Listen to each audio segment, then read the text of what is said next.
Hello everybody and welcome back to the Youth Academy Challenge with CD Toledo. It's the start of a new season, so let's get into the review and see how it started.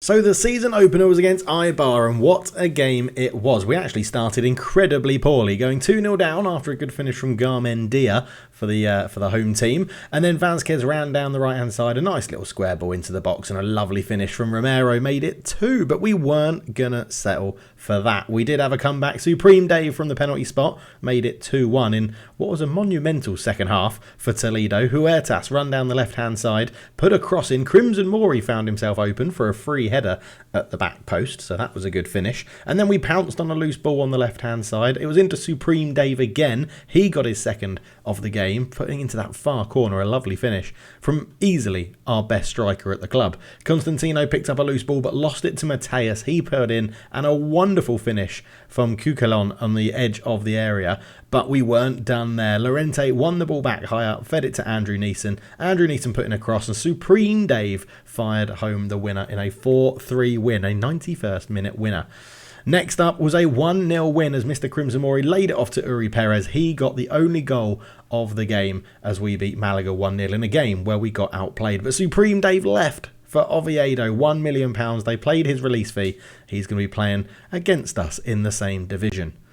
Next up, we took on, I can't remember who this is, but they went 1-0 up through Yardi. A lovely finish, to be honest, as Javi ran down the right-hand side. Bolivar kept the ball alive, and he fed it into Granero, who made it 2-0. Oh, this was the 3-0 loss to Albacete. That's what this was. The game after we sold Supreme Dave, the whole team capitulated. Bolivar got in for a last-minute third goal with a long ball, which...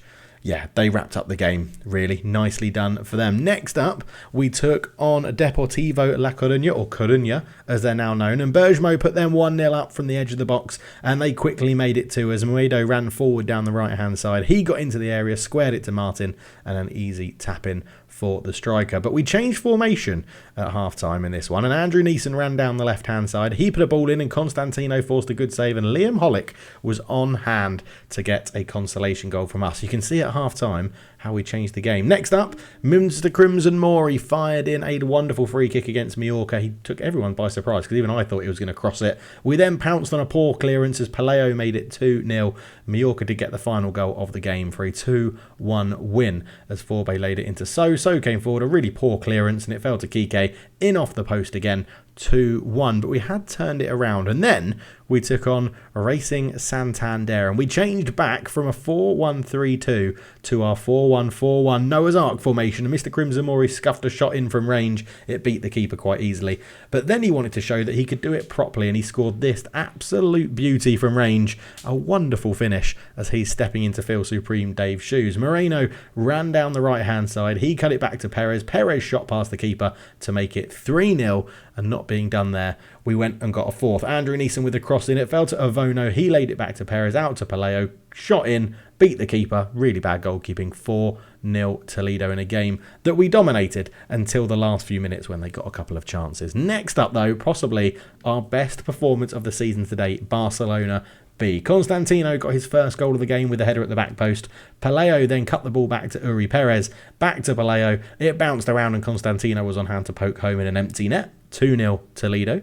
Marino ran down the right-hand side, linking up really well with Paleo on that side there, but Marino curled an effort in with his left foot and made it 3-0 to Toledo. Marino fed in Lorente. Lorente ran forward with it, just used his acceleration really well. Crossed it in. Constantino got his hat-trick with a tap-in at the near post, all whilst having a slight injury to his knee. Lorente then ran forward again. Constantino left unmarked. He got his fourth of the game in off both posts. A lovely little finish, but then we subbed him off after that. Barcelona B tried to get back into it, and they did score 2 wonderful goals for Aguirre to make it, 5-2. That was his first curling effort with his left foot. And the second one was arguably better. It bounced around, came out to him on the edge, and he just curled it again into the top corner. He looks like some player. And then Lorente fired in a David Beckham-esque free kick to make it 6-2 in a game we absolutely smashed. And that got Sergio Gonzalez sacked, which made me feel a little bit upset. But what cheered me up was that Constantino claimed Player of the Month for October, which was awesome. And we got our National A licence supplied to us and qualified. Great stuff. Then we went on and played Oviedo, who is obviously Supreme Dave's new team. Uri Perez scored from range, putting it in off the post, and then Supreme Dave had to get involved, didn't he? Gomez came forward, laid it into the box. Supreme Dave knew he couldn't score against his old team, so gave it to Hidalgo, and that was 1-1. But not to be outdone, we went and got the winner. Andrew Neeson laid it to Marino, out to Jake Mills. He curled in an effort, but it was given as an own goal to Angel Lopez, and we won that one 2-1, beating Supreme Dave as he visited back. So a good run of results so far in the division, 2 different formations, and only 1 injury this time. Last season we picked up loads of injuries, but Andrew Neeson said he's happy to stay, so we signed him down to a 4-year contract. Lots of players have left the club, but that was after we had an embargo placed on us because a consortium was looking to buy us for £14 million, but it's currently on the rock, so that is to be decided. But Claudio Lara left on loan to Carbonchel. We saw other loanees leave, such as Connor going to Somorostro, which is an amazing name. It feels like it should have an A in there somewhere. Antonio went on loan to Atletico Madrileño, which is the youngster Atletico Madrid team. Monday went on loan to O Extavia, which is, again, a cracking team name. Jimenez went on loan to Arafa, which is probably the only one I could think I can say, but I've got it wrong. Fintan Strait went also on loan to Somorostro. Should have an A in there. It really should. Joe Page went on loan to Carabanchel as well to get some first-team football. And Georges also left to go to EI San Martin. That is that.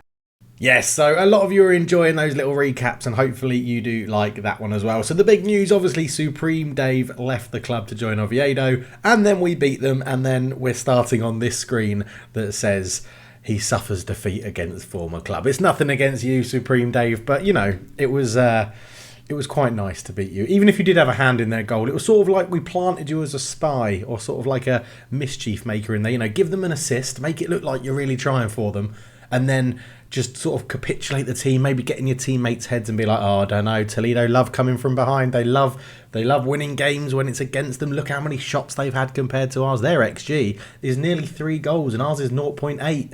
Oh, I don't think we've got a chance. And then, you know, you got in their heads and then we won. So thank you for that, is what we'll actually say. But no, it's been really good. It's been a good start to the season. We are just about hanging on to those, that's the wrong one, isn't it? Let's look at the cups. We're just about hanging on to the promotion playoff potential places. I mean, we're only 7 points off top, so it's not completely out of the question that we could get automatic promotion. But we are sort of looking around here. Obviously, last season we did have a tailing off, didn't we? We generally fell apart towards the end of the season last time. But the other thing to look at is obviously 7th in the league. In the XG table, we're 8th in expected points. So we are sort of performing as we should be with our performances. We're not over or underperforming our XG that much. I mean, we've got 4 more points than we should. So it's not a massive difference, is it? We are playing pretty well, and it's good, and I'm enjoying it. We haven't started the cup yet. We're in the first round against Pasaya, so we'll see how that gets on. But what we have done is in full force. You saw the transfers out and all the players that have got on loan. I'm really enjoying the development list, the Director of Football development list, because it means I don't have to bother with trying to get people out on loan. This guy, Andrew Burgess, by the way, who has a magnificent face now in the game. We're just letting him do it, and he's got good working with youngsters. He's good at judging player potential and ability, and he's decent at negotiating. So I think it's all good, to be honest. I'm happy with how the development list is working, and there's a few that don't go, but that's not a problem. Not everyone is wanted by teams on loan. And this season, we are getting a lot more of the Patreon and channel members in as well, which is great. Mr. Crimson Mori having another superb season, 6 goals, 1 assist in 15. 7 for Constantino, 3 for Oscar Marino as well. But you can see here, so the only people that haven't made an appearance this season yet in this first team squad is Loic Neuhausen, Kai Harding and Atli Berge. So your time will come, but the 2 of you are on the development list as well to try and get some more first team football. But yeah, it's going very, very well. If you want your name in the game, you just have to sign up to channel member or Patreon. And whilst you keep that going, your name will stay in the game. Now, on names in the game, there has been a comment to say it's a little bit unrealistic having things like Man, the Myth, the Legend, and having things like, Mr. Crimson Mori and things like that. So, if you do have your name in the game, get in contact with me, and it's up to you if you want your username to stay, or you can pick any name you want. They'll still get an asterisk, so we know who they are, and we'll go through that. But yeah, so Kai Harding, Atli Berge, Loic Nijhuisen, they look like real names. I don't think they're Matthew Bissett, Phil Lewis, Jeff Hogg, Liam Hollick. That's not a problem. Jake Mills, most of them are normal, right? But yeah, we could just do, so Mr. Crimson Mori could become, if I go to Misk and edit nickname, he could basically become Crimson Mori, as if it was first name, surname. So we could do things like that, or you can just pick a Brazilian-esque name. So I don't think Kazushi is a bad name to have. It's just very Spanish, isn't it? It's like Rodri. It's like Raul. It's people like that. So they just get one name. So yeah, let me know. Let me know what you think. And if you want to rename your player, let me know down below in the comment section. Also, let me know your thoughts on this save. How do you think this is going compared to Geisley last year? What do you think our level of achievement is in this save? And when do you think we're going to get to La Liga? And if we get to La Liga, how long are we going to take to crack it and get through? Because I think there's some different things that we need to consider for this save. It's very different to Geisley. Geisley has lots of layers of promotion that you have to work your way up, and then you can jump from like League One to Championship quite quickly, I think. But yeah, let me know how you think this save is going. But overall, I'm very, very happy. We are getting lots of game time for lots of different people, and lots of things are working very, very well indeed. So I'm very happy. And we've got a few loanees out as well. Kenneth Harve, Connor, Fintan Strait all going from the patrons and channel members, getting some game time as well, which is good to see.